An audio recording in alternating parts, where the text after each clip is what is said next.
Olá, alunos EBEG, sou o Pedro Coelho, defensor público federal, professor de processo penal aqui da escola e outras disciplinas dentro da seara criminal, e estou aqui para mais uma dica EBEG. Você que está se preparando para concursos de defensoria, concursos como de uma forma geral, mas com um foco voltado especificamente para a Defensoria Pública do Estado, hoje especialmente Defensoria Pública do Estado do Maranhão, vamos trabalhar ao longo desse curso algumas dicas específicas que eu quero chamar a atenção porque pode ser o diferencial no dia da prova de vocês. Nos próximos vídeos, assim como esse, eu irei desenvolver alguns tópicos e explicações acerca das recentes súmulas editadas pelo Superior Tribunal de Justiça.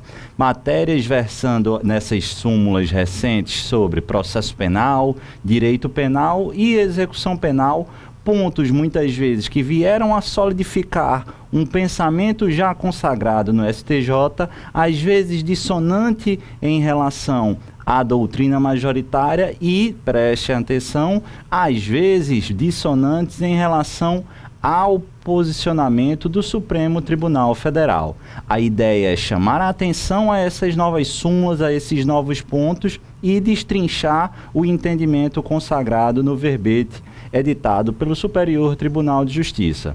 Como eu sempre gosto de falar nas minhas aulas, nas minhas dicas, nos meus textos, assim como nomenclatura em prova de concurso público é questão de sobrevivência, prestem atenção que em entendimento jurisprudencial, sobretudo os simulados, também são esses entendimentos questão de sobrevivência. Se você quer passar, precisamos saber a tríade, a doutrina, a legislação seca e a jurisprudência, sobretudo os entendimentos simulados. Sem mais delongas, vamos para a primeira dica dessa série, dessa sequência que estou gravando para vocês. Trata-se do verbete simular 512 do Superior Tribunal de Justiça. Pedro, o que é que nos ensina o referido texto?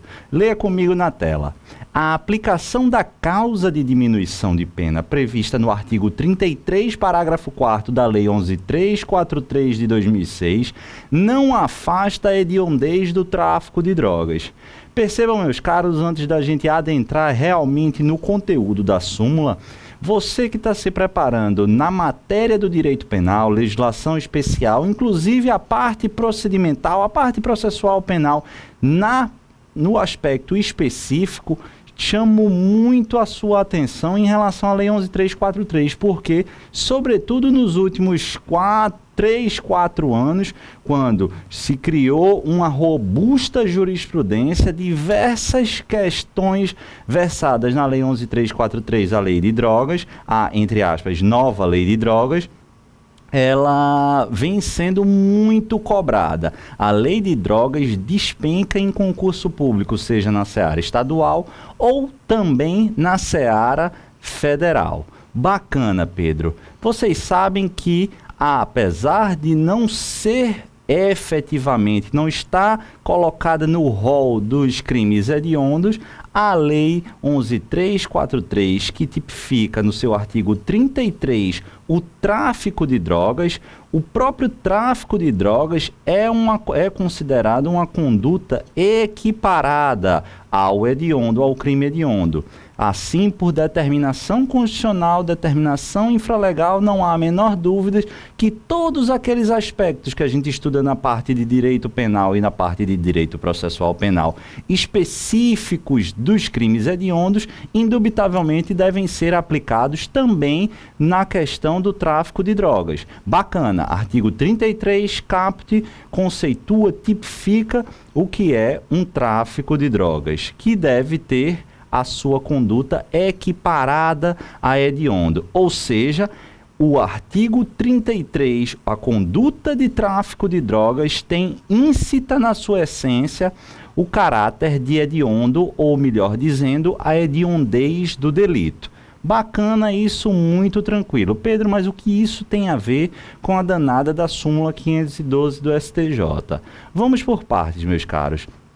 Assim como o caput do artigo 33 da Lei 11.343 tipifica o crime de tráfico de drogas equiparado a hediondo, uma coisa que é muito importante, e se você está estudando para a prova de defensoria pública, tatue no braço, porque seja na primeira, seja na segunda fase, seja na terceira fase da oral, seja até mesmo depois da sua posse, se você for trabalhar na seara criminal, você vai precisar muito se valer desse parágrafo 4º.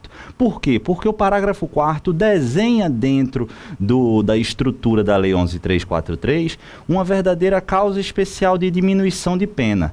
Causa especial de diminuição de pena, essa muito importante. Por quê? Porque o caput, meus caros, do artigo 33, a conduta de tráfico de drogas tem um preceito secundário, ou seja, aquela partezinha que indica a pena em abstrato bastante alta. Mas aí o legislador nos trouxe o parágrafo 4º para, a depender do preenchimento de alguns requisitos, especificamente 4 requisitos, é possível sim haver uma causa de diminuição de pena. Causa de diminuição de pena essa bastante sensível, por quê? Porque pode chegar a até 2/3. Imagine então a importância da gente compreender esse parágrafo 4º do artigo 33. Vem comigo na tela porque eu faço questão de ler o parágrafo 4º no próximo slide. Nos delitos definidos no caput e no parágrafo 1º deste artigo, já falamos do tráfico de drogas, as penas poderão ser reduzidas podem ser reduzidas e o próprio texto indica a proporção, então, dessa redução. Sabemos, então, pela lógica e pela regra do direito penal, aqui só fazendo uma revisão, que se trata de uma causa de diminuição de pena. Bacana, de 1/6 a 2/3, ou seja, o máximo que a gente pode diminuir são 2/3, desde que o agente, o réu, seja, primeiro requisito primário, que ele ostente bons antecedentes, que não se dedique a atividades criminosas e também não integre a organização criminosa. Portanto, apesar da conduta de tráfico de drogas, você se deparar com esses 4 requisitos, você deverá exatamente pugnar pela aplicação da causa de diminuição de pena do parágrafo 4º, que também é chamada de pequeno tráfico, a traficância menor, traficância anã, todos esses sinônimos, essas ideias de uma conduta de tráfico menos reprovável, por assim dizer. Bacana? Essa é a ideia. Então, lembre-se, se o réu for primário, bons antecedentes, não se dedicar à atividade criminosa, e aí entenda aqui como se a atividade criminosa seja seu meio de vida, seu principal meio de sustento. É essa a ideia dos tribunais superiores quanto a esse aspecto dessa tipicidade. E não integrar a organização criminosa, tranquilo, há uma evidente interesse e preenchimento dos requisitos para a aplicação da causa de diminuição de pena. Bacana, chama a atenção aqui, a organização criminosa não vai ser objeto da minha dica de hoje, mas me comprometo a tecer algumas considerações em outras dicas sobre a organização criminosa, que hoje não há dúvidas alguma que há a tipificação da conduta ou do crime de organização criminosa.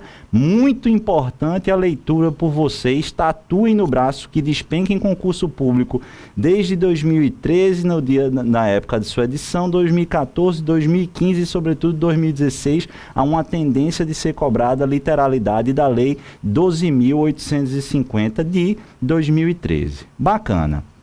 Mas o que é que esse parágrafo 4º tem a ver com o verbete sumulado a 512, da súmula 512 do STJ?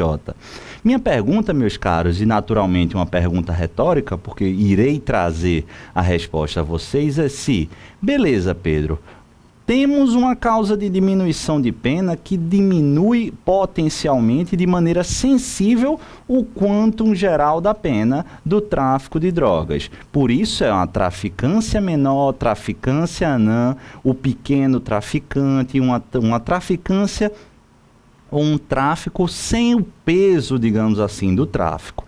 Então eu pergunto, o fato do agente, preenchido esses 4 requisitos, se amoldar a essa causa de diminuição de pena, há o condão, há a possibilidade da gente classificar esse crime como um não equiparado a hediondo?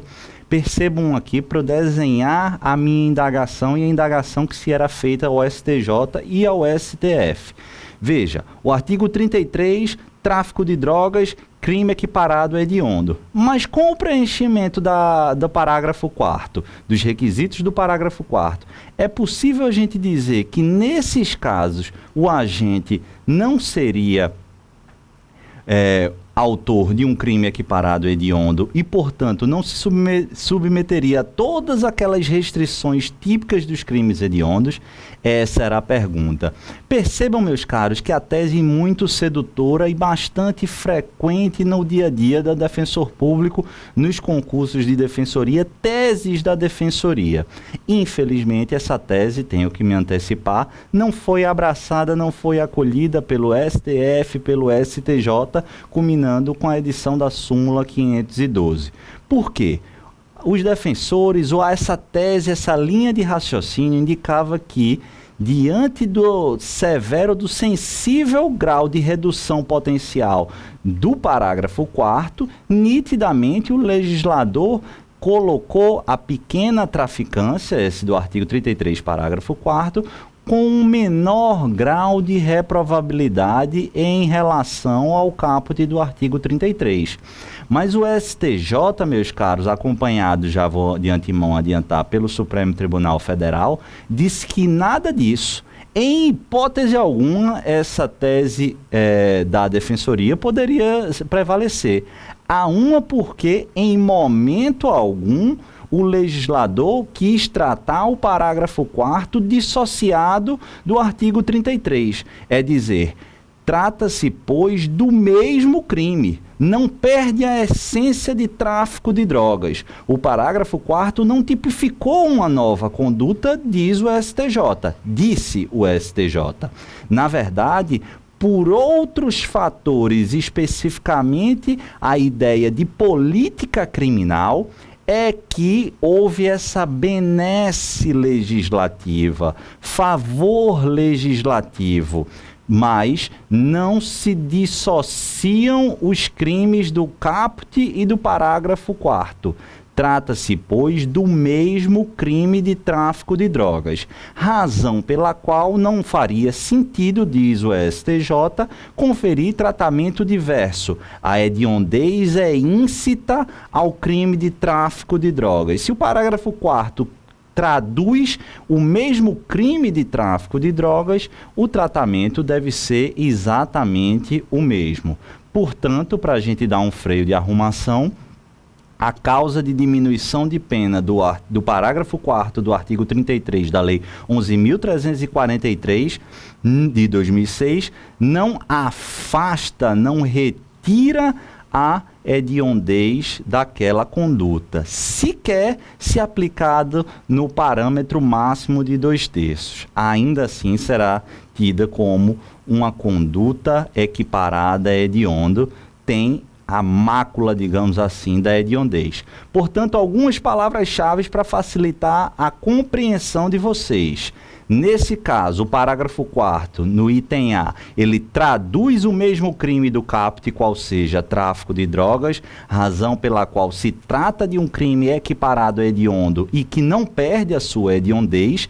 Por que não se trata de um novo crime? Por que não se trata de um crime com menor reprovabilidade? Dizem os tribunais superiores, tanto o Supremo Tribunal Federal como o STJ, na hora indicada súmula 512, que se trata nada mais do que um favor legislativo. O legislador é um cara muito bacana e legal, e aí ele pensando no aspecto de propiciar uma mais célere ressocialização ao agente que preenche todos aqueles requisitos do parágrafo 4º e pautado numa ideia de política criminal solidária. Veja que rapaz bacana o tal do legislador. É que houve essa previsão. Para a primeira fase, você vai com esse entendimento e vamos embora. Numa eventual segunda fase, você vai dizer que esse é o entendimento da doutrina majoritária, do STJ, inclusive entendimento recentemente simulado, súmula 512, e também tranquilo o entendimento no Supremo Tribunal Federal. Se tratar de uma prova de segunda fase ou a prova oral de defensoria, cabe nitidamente, cabe tranquilamente aqui uma pontinha de crítica, mas fique com o entendimento simulado, por quê? Porque aí você vai tranquilo. Bacana? Vamos prosseguir aí no próximo slide, uma comprovação de que o entendimento da súmula 512 não contraria o entendimento plasmado no Supremo Tribunal Federal. Cito esse julgado, não vou ler, vocês têm aí à disposição, tem o número, é o RHC 114.842, do Supremo Tribunal Federal, mas assim, vários outros julgados são nesse sentido. Primeira fase, esse é o posicionamento que você vai seguir. Segunda fase, você segue esse posicionamento. Se for uma prova de defensoria, cabe sim a crítica, mas esse é o entendimento dos tribunais superiores. Espero que vocês tenham gostado. Voltarei em breve com novas dicas. Um grande abraço, boa preparação e fiquem com Deus. Grande abraço, até mais.